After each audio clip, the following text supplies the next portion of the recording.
কোরবানির জন্য নির্ধারিত টাকা কোরবানি না করে কারো চিকিৎসা খরচ বা তাদের স্বাবলম্বী করার কাজে ব্যয় করলে এতে কি কোরবানির সওয়াব পাওয়া যাবে কিনা? কোরবানির টাকা যদি কোনো কারণে চুরি হয়ে যায় বা ছিনতাই হয়ে যায়, তাহলে কি ওই ব্যক্তির উপর কোরবানি দেওয়া ওয়াজিব থাকবে? কারো যদি নেশাব পরিমাণ সম্পদ না থাকে, তবু সারা বছর তিল তিল করে জমিয়ে কোরবানি দিতে চান, তাহলে দেওয়া যাবে কিনা? তো হলো, ঋণ করে কোরবানি করা যাবে কিনা? এর উত্তর হলো হ্যাঁ, ঋণ করে কোরবানি করা যাবে। যদি ঋণ পরিশোধ করার সদিচ্ছা থাকে, সুন্দর কোনো পরিকল্পনা থাকে, তো সেক্ষেত্রে আপনি ঋণ করে কোরবানি করতে পারেন। অনেকেই এমন হতে পারেন যে কোরবানির মৌসুমে এই মুহূর্তে তার কাছে টাকা নেই, কিছুদিন পরে তার কাছে টাকা আসবে, অতএব যখন আসবে তিনি তখন সে টাকা দিয়ে ঋণ পরিশোধ করে দিবেন। এক কথায় স্বাভাবিকভাবে আমাদের অন্যান্য প্রয়োজনীয় কাজগুলো যেরকম আমরা ঋণ করে সারি, আর্থিক যে সমস্ত ইবাদত আছে সেগুলো সম্পাদন করবার জন্য ঋণ করা এটা জায়েজ এবং বিধেয়। নবী করিম সাল্লাল্লাহু আলাইহি ওয়াসাল্লাম, সাহাবা ইকরাম কোনো ক্ষেত্রে দান করার প্রয়োজনে কারোর কাছ থেকে লোন নিয়েছেন, লোন নিয়ে হয়তো কোনো অভাবী ব্যক্তিকে দান করেছেন, পরবর্তীতে সেই লোনটা পরিশোধ করে দিয়েছেন। ঠিক একইভাবে যে কোনো আর্থিক ইবাদতই ঋণ করে লোন করে করা যেতে পারে। কেউ হজ করবেন, তার কোনো টাকা টান আছে, তিনি সে টাকাটা লোন নিলেন, পরবর্তীতে সেটা পরিশোধ করবার তার সদিচ্ছা আছে, ব্যবস্থাপনা আছে, তিনি লোন পরে পরিশোধ করে দিলেন, তাতে তার হজ যেরকম আদায় হয়ে যাবে, কোরবানিও ঋণ করে আদায় করলে আদায় হয়ে যাবে। তবে কারোর যদি কোরবানির দিনগুলোতে কোরবানি করার জন্য নেশাব পরিমাণ সম্পদ না থাকে, তাহলে সেক্ষেত্রে তার উপরে কোরবানি করা আবশ্যক নয়। এরপরে তিনি যদি নফল হিসাবে ঋণ করে করতে চান, সেই সুযোগটা আছে। কারো যদি নেশাব পরিমাণ সম্পদ না থাকে, তবু সারা বছর তিল তিল করে জমিয়ে কোরবানি দিতে চান, তাহলে দেওয়া যাবে কিনা? তো হলো হ্যাঁ, অবশ্যই দেওয়া যাবে।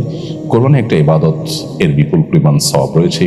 নবী সাল্লাল্লাহু আলাইহি ওয়াসাল্লামের গুরুত্বপূর্ণ একটি অনুসৃত আমল বিধায় এই আমলটি সম্পাদন করবার জন্য, আল্লাহকে সন্তুষ্ট করবার জন্য কেউ যদি টাকা পয়সা জমিয়ে কষ্ট করে কোরবানি করেন, তো সেটা জায়েজ আছে।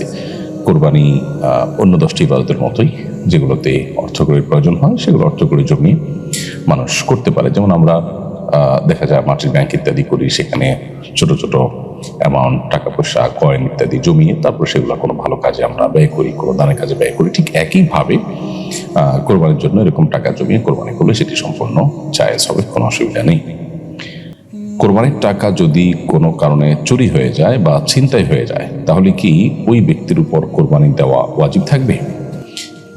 কোরবানি করার জন্য যে টাকাটা আপনি রেখেছেন, সে টাকাটা যদি চুরি হয়ে যায়, ছিনতাই হয়ে যায়, বা কোরবানির পশুটাই ছিনতাই হয়ে গেল, কোরবানির পশুটাই চুরি হয়ে গেল, তাহলে আপনার উপরে কোরবানি আবশ্যক হবে কিনা? উত্তর হলো, যদি আপনার কোরবানির টাকা চুরি হওয়ার পর, গচ্ছা যাওয়ার পরও আপনার কাছে যে সম্পদ থাকে সেটা দিয়ে কোরবানি আপনার উপরে ওয়াজিব হয়, অর্থাৎ নেশাব পরিমাণ সম্পদ যদি তারপরও থাকে, তাহলে আপনাকে কোরবানি অবশ্যই করতে হবে, এবং যে টাকা আছে সেটা দিয়ে আলাদা করে পশু কিনে আপনাকে কোরবানি করার দায়িত্ব নিতে হবে এবং ব্যবস্থা করতে হবে। কারণ চুরি হওয়ার পরও আপনার কাছে নেশাব পরিমাণ সম্পদ আছে এবং কোরবানি আপনি এখন বাস্তবায়ন করেন নাই, সো আলাদা করে যে টাকা আছে সে টাকা দিয়ে কোরবানির পশু কিনে আপনি কোরবানি করবেন। এখন প্রশ্ন হলো, যে টাকাটা চুরি হয়ে গেল, ছিনতাই হয়ে গেল, বা পশুটা চুরি হয়ে গেল, ছিনতাই হয়ে গেল, তো সেটার কারণে তো আমার লস হয়ে গেল। উত্তর হলো, সেটার সওয়াব পরিপূর্ণভাবে আপনি আল্লাহর কাছে পাবেন।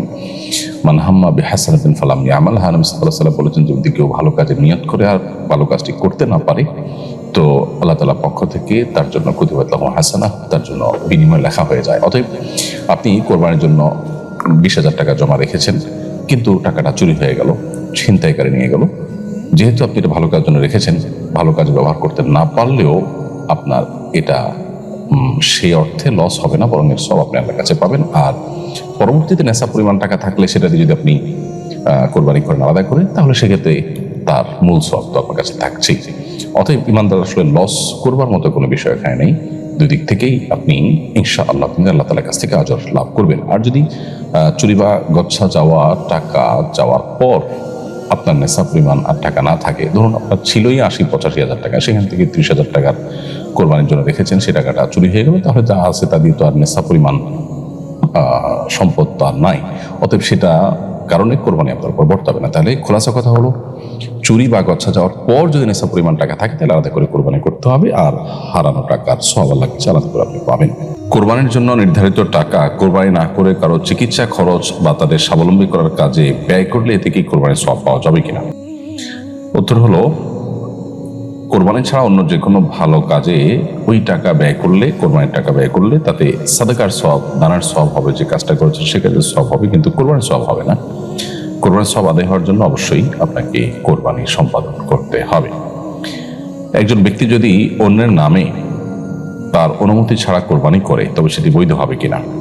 আপনি কারোর পক্ষ থেকে যদি কোরবানি করতে হয়, তাহলে সেক্ষেত্রে সেটা তাকে জানাবেন এবং তার অনুমতি নেবেন। মৃত ব্যক্তির তরফ থেকে কোরবানি হলে সেটা তো ভিন্ন বিষয়, কিন্তু জীবিত ব্যক্তির পক্ষ থেকে কোরবানি হলে তার তরফ থেকে কোরবানি আদায় হওয়ার জন্য তার অনুমতি নেওয়া এটা জরুরি। যদি তার পক্ষ থেকে অনুমতি নেওয়া ছাড়া আপনি কোরবানি করেন, তাহলে সেটা আপনার নিজের কোরবানি হিসাবে বিবেচিত হবে। তবে স্ত্রী বা সন্তান তাদের পক্ষ থেকে কোরবানি করলে, পরিবারের সদস্যদের তরফ থেকে কোরবানি করলে, কোরবানি অনুমতি ছাড়া করলেও হয়ে যাবে।